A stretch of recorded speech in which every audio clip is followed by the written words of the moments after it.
سلام دوستای عزیز، صبح همگی بخیر.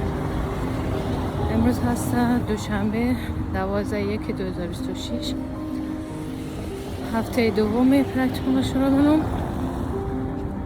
هوا برفیه، یعنی چند دیروز پیروز برف زد و الان زمین همه یخ زده است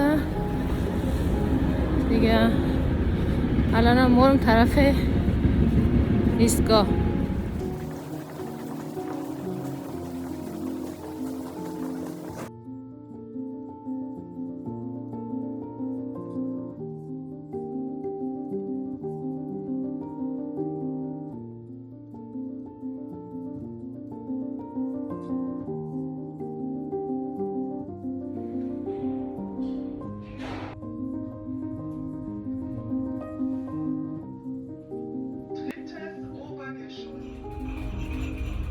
امروز هست روز دوشنبه، هفته دوم پرکتیکوم. سلام دوستای عزیز، صبح همگی بخیر.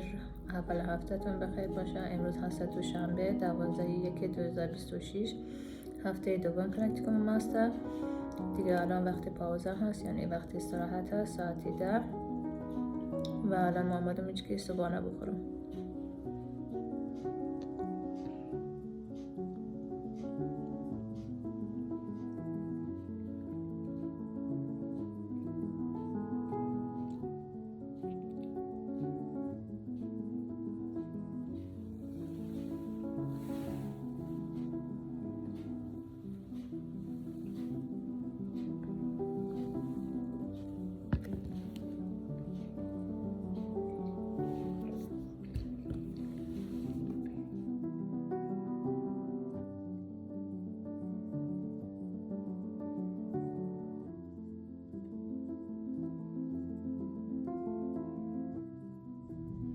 خب دوستای عزیز، امروز دوشنبه بود، تمام شد و الان مرم طرف خانه